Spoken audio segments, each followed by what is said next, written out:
ازيكم عاملين ايه؟ هعمل معاكم النهارده نجريسكو جميله جدا بوايت صوص خطير وطعمها لذيذ جدا احلى من بتاعه بره ب100 مره. شايفين جميله، عايزه اوريها لكم. انا مطلعه منها قطعه اهي، جميله وطعمها خطير. لو حابين تعرفوا انا عملتها ازاي تابعوا معايا بقيه الفيديو وشوفوا انا عملتها ازاي. فراخ معانا، محتاجين هنا معايا نص كيلو فراخ بانيه غسلتها وقطعتها زي الشاورما ترانشات بالشكل ده. معايا بقى الخلطة المميزة، التتبيلة اللي بحط فيها الشاورما بتخلي الفراخ بتاعتي طعمها خطير، بستغنيش عن التتبيلة بتاعتي دي. معانا هنا ميكس بين توابل توم باودر، بصل باودر، بابريكا، سنة حبهان، فلفل اسمر، ملح، بهارات جافة اللي هي بتبقى مجففة اللي هي بتبقى زعتر، روزماري.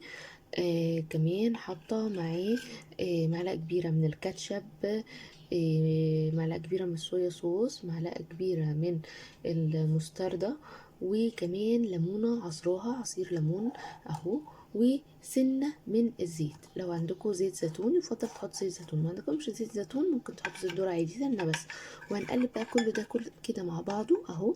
كل دي التوابل بتاعتنا وهننزل بيها في الفراخ، واهم حاجه هنسيبها متبله وقت كفايه. وكمان نسيت اقول لكم ان انا حاطه حوالي كده معلقتين 3 لبن لغايه ما الصوص بتاعي يبقى القوام بتاعه بالشكل ده. التتبيله بتاعتي اهي، الكاتشب، المستردة، الصويا صوص ممكن تستغنوا عنهم. هننزل بقى بالفراخ بتاعتنا، شرايح الفراخ اهي في التتبيله، ممكن تستغنوا عنهم بس تحطوا التوابل اللي انا قلت لكم عليها مع اللبن. اللبن بيخلي الفراخ كده ما بتشدش وجميله، والليمون هتلاقوا طعمها خطير اهي. بعملها دايما التتبيله دي مش بستغنى عنها. الفراخ بتاعتي اما تسيبوها من قبلها بالليل مثلا وتعملوها الصبح، يا اما هتعملوها وانتوا يعني قبل ما تشتغلوا كده تبداوا الشغل بتاعكم في الاكله بتاعتكم. يعني انا دلوقتي قبل ما اشتغل كده بدات فيها، بعدين بقى هبدا افطر واجهز الحاجات بتاعتي وابدا اشتغل. هيكون عدى ساعه عليها كده، فهغطيها واسيبها ساعه في التلاجة كده في التتبيله. اذا مستعجلين ممكن نص ساعه وتبداوا تشتغلوا فيها. ريحه التتبيله خطيره. التتبيله دي بعملها جميله جدا في الفراخ. لو هتعملوا كمان الفراخ شاورما مش هتخلطوها بالمكرونه برضو هتبقى جميله معاكم. بس كده كده ايه، اتاكدت انها كلها دخلت فيها التتبيله اهي. هغطيها بقى واسيبها في التلاجة لغايه اما ابدا اشتغل. هقوم مطلعوها اشتغل فيها على طول. بس كده حاجه، نبتدي. معانا ميه مغليه اهي. هنجيب بقى مكرونه شرايح اي نوع انتوا بتحبوه اهو. ممكن تعملوها بالاسباجيتي عادي مش لازم شرايح، بس انا بحبها بالشرايح بتبقى احلى اهي. وكمان بحب اكسر المكرونه عشان ما تبقاش طويله قوي وولادي يعرفوا ياكلوها. بكسرها نصين كده اهي. انا هعمل كده حوالي كيلو الا حبه صغيرين على نص كيلو فراخ اهو. او ممكن اعمل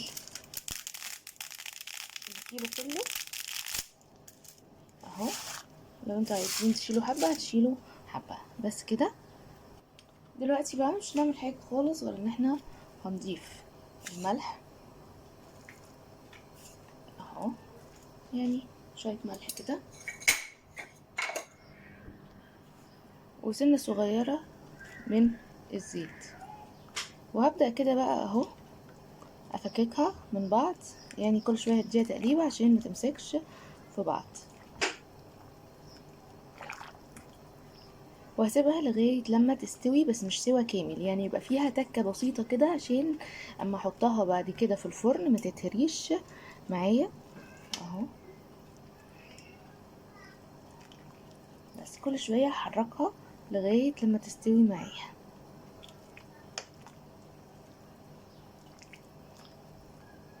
هنبدا بقى مع بعض نجهز الوايت صوص على ما هي تجهز.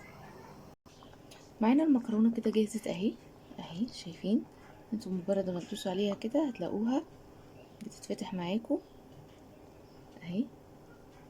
زي سخنه، عايزه اوريها لكم بس بمعلقه طيب عشان سخنه اهي. شايفين رايحه فين؟ تبقى فيها تكه كده بسيطه اهي. شايفين تكه بسيطه بس وبتتقطع معانا. يبقى كده المكرونه خلاص استوت معانا جهزت اهي. التكه البسيطه دي بقى هتستويها معانا وهي في الفرن عشان ما تتعجنش معانا. هصفيها دلوقتي وهسيب كوبايه من ميه السلق دي عشان هعمل بيها الوايت صوص بتاعي. دلوقتي معانا طاسه سخنه. دلوقتي خلاص احنا جهزنا المكرونه وغطيناها، صفيناها وغطيناها وسيبناها على جنب. بقى هنبدا نشتغل مع بعض بالحشوه بتاعتنا الفراخ. هنا حطيت حبه زيت او هتحطوا مكعب زبده، وهنسيب الطاسه تسخن وهنبدا ننزل معانا نشوح كل الخضار اللي احنا هنحطه. معانا بصل اهو، بصل متقطع طرنشات بالشكل ده كده. هننزل بالبصل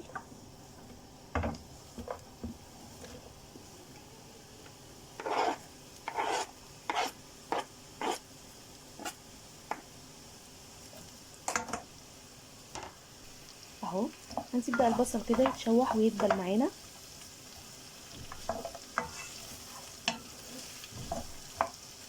يعني دول حوالي بصلتين او بصلايه كبيره خالص، او بصلتين زي ما انا عامله كده اهو. هسيبه بقى يدبل خالص، كل شويه احركه كده لغايه لما يتشوح معايا ويدبل معايا. البصله بتاعتنا بدات تدبل اهي تتشوح. هننزل بقى بثلاث فصوص ثوم كده مفرومين اهو، واديهم برضو تشويحه كده مع البصل.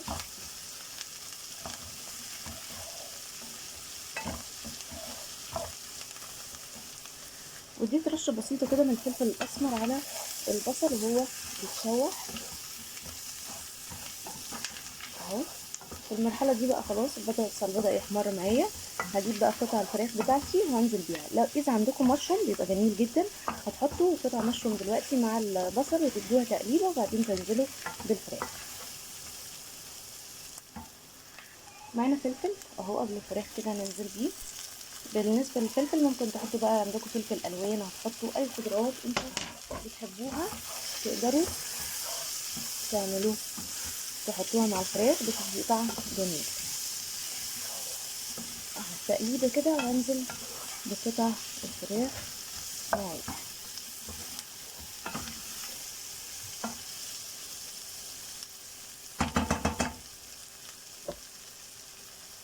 الفراخ طبعا اتبلت معايا اهي وبقت جاهزه. هننزل بقى بقطع الفراخ كده اهي.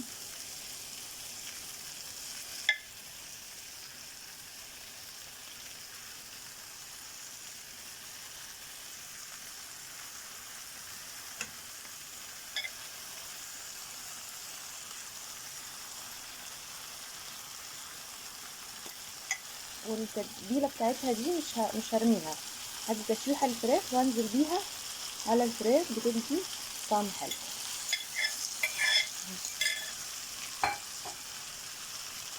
طبعا النار معايا عاليه.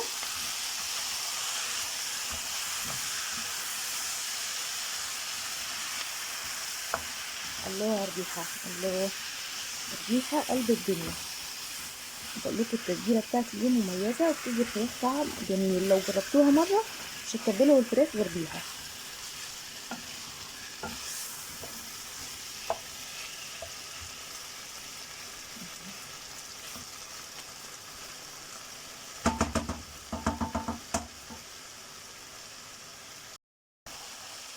زي ما انتم شايفين الفراخ بدات اهي اتشوحت اهي معايا بالشكل ده. اخدت تشويحه عشان بقى ما تلزقش معانا وتتحروق. هنيجي بقى ننزل بالتتبيله بتاعتنا اهي.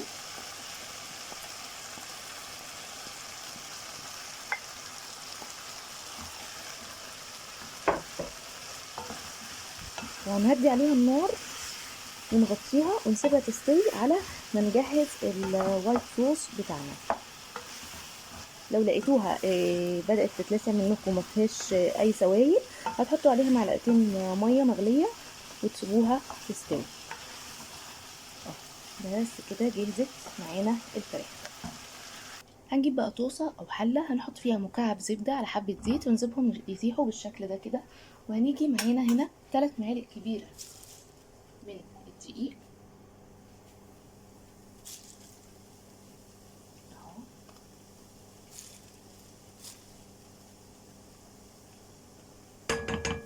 3 معالق كبيرة من الدقيق، وهنبتدي نحرك فيهم.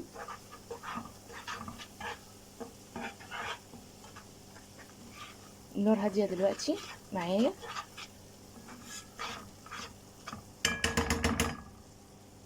هنبتدي بقى نعلي النار شوية ونبدأ نحرك فيه بالشكل ده كده.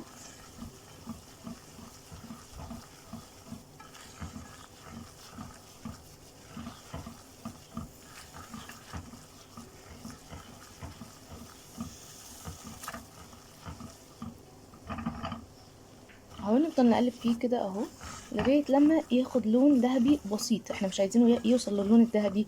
شايفين اللون بتاعه؟ هو ده كده المظبوط. الخطوه اللي بعد كده هننزل باللبن اهو، يعني معايا بالظبط لتر الا ربع من الحليب. اللي هنحتاجه لتر الا ربع من الحليب عادي بدرجه حراره الغرفه، مش هنسخنه يعني. ونبتدي بقى نقلب فيه بالشكل ده كده.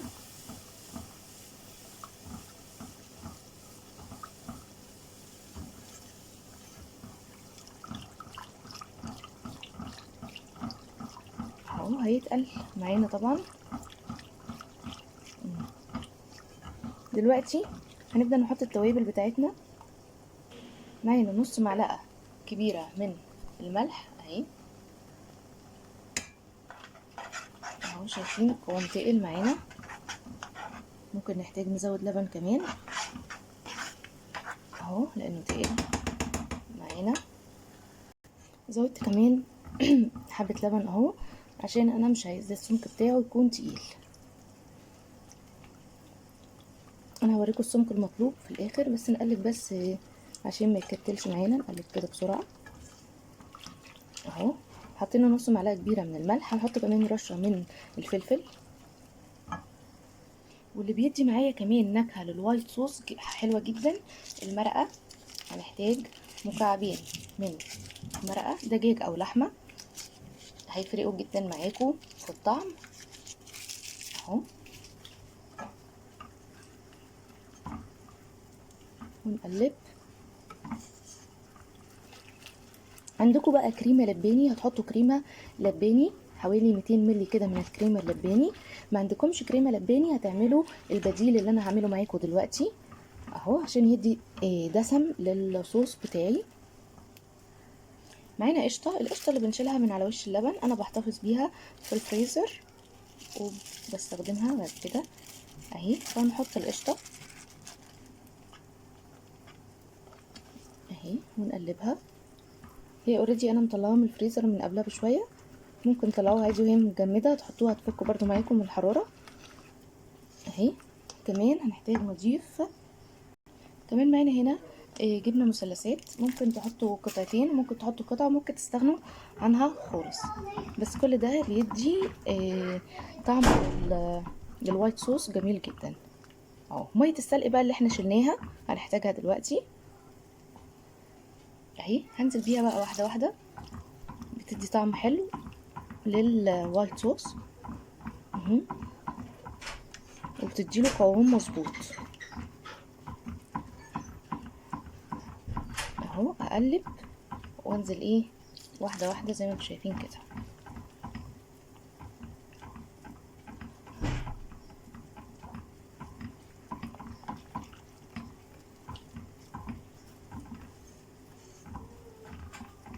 اهو. ممكن ما نحتاجش نحطها كلها اهو، كفايه كده يعني. انا حطيت اهي الا الحبه الصغيرين دول ما حطيتهمش، اذا احتاجناهم بعد كده هنحطهم، ما احتاجناهمش خلاص نطلقهم. كمان هننزل بمعلقه كبيره من اللبن بودر اختياري بس بتدي دسامه اهي للصوص بتاعي اهو. وهنقلب بقى كده الصوص معانا. انا كنت مهديه النار لغايه ما حطيت كل الحاجه مع بعض اهي. هبدا بقى واحده واحده اعلي النار سنه سنه وانا بقلب كده اهو لغايه اما الصوص يتقل معايا ويوصل للقوام المطلوب. بس كده.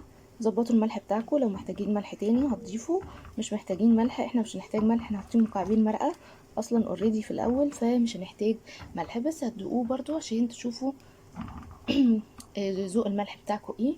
حابين تزودوا هتزودوا ملح. شايفين هو ده بقى القوام المطلوب بتاعه، اللي هو ولا تقيل ولا خفيف ومتماسك في نفس الوقت. كده طفينا عليه خلاص. هنبدأ بقى نجهز معانا الصينية او القارب اللي هننزل بيه. هنحتاج معانا هنا جبنة تشيدر مبشورة اهي، وجبنة موتزاريلا كمان، وكمان زيتون شرايح سواء اخضر او اسود براحتكم خالص. هنبتدي بقى نجيب المكرونة بتاعتنا. طبعا المكرونه لما سبتها شويه بتمسك في بعضها، فبشطفها بسنه ميه عشان اقدر افككها من بعضها قبل ما اشتغل فيها اهي. وفضيتها في حله بحيث ان انا هعمل كل الخلطه جوه الحله هنا عشان ابدا اشتغل، افضيها في صينيه اشتغل فيها. دلوقتي معانا الوايت صوص اهو، هننزل بيه اهو هنسيب بس حبه صغيرين هنحطهم في الصينيه من تحت اهو. هننزل بيه على المكرونه مع قطع الفراخ كله مع بعضه، وهقلبه مع بعضه.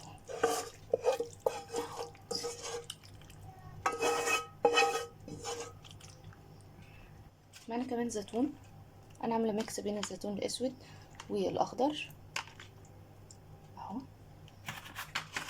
برضو اختياري. الزيتون ممكن تحطوه ممكن ما تحطوهوش، بس بيدي طعم حلو جدا اهو. اخر حاجه معانا حبه من الجبنه التشيدر اهو، عشان كده حطيتها في الحله عشان اعرف اقلبها كويس اهو بالشكل ده. وممكن تحطوا حبه من الجبنه الموتزاريلا من جوه، ممكن نكتفي بيها على الوش من فوق. هنبدا بقى نقلب كل الكلام ده مع بعضه بالراحه كده واحده واحده. هنقلب المكرونه مع كل الحاجات الجميله دي. الله الله، مش عايزه اقول لكم على الريحه بتاعت كل حاجه انا عاملاها جميله. ريحه الوايت صوص مع الفراخ مع الجبنه مع المكرونه خطيره يا جماعه. هتبقى احلى كمان من بتاعه الجاهزه اللي بنجيبها من بره. صدقوني هتعجبكم جدا بطريقتي دي. هقلبها كويس جدا وارجع لكم اقول لكم هنعمل ايه. شايفين الجمال؟ هجيب بقى الصينيه بتاعتي عشان ابدا اصبها فيها. ممكن تعملوها في صينيه مستطيله وصينيه مدوره زي ما انا عاملاها اهي. ونبدا نجيب بقى ايه حبه من الصوص كده اللي احنا سبناهم ونعمل فيهم في الصينيه من تحت بالشكل ده. بس هنبدا بقى ننزل بالنجريسكو الجميله دي اهي. لو حابين تكتروا طبعا حشوة الفراخ ممكن تكتروها، ممكن انقصها كمان وهعمل حبة في صينية تانية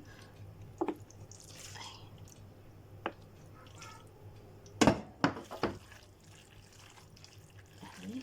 ممكن تزودوا الحشوة زي ما قلت لكم اكتر من كده، يعني ممكن تعملوا كيلو من الفراخ اهو، وممكن تكتفوا بالحشوة زي ما انتوا تحبوا خالص. ده كله اذواق وتقدروا تتحكموا فيها اهو. شايفين الجمال؟ خطيرة وريحتها قلب الدنيا. بس كده. اخر خطوة بقى هنيجي معانا الجبنة الموتزاريلا بتاعتي على الوش كده عشان تديني مطة. نحط الاول الجبنة الشيدر الاول، بعدين نحط الجبنة الموتزاريلا، يعني احسن عشان الجبنة الشيدر ما بتسيحش زي الموتزاريلا اهي. نبدأ بقى ننزل ايه الموتزاريلا بتاعتنا الخطيرة دي على الوش بالشكل ده.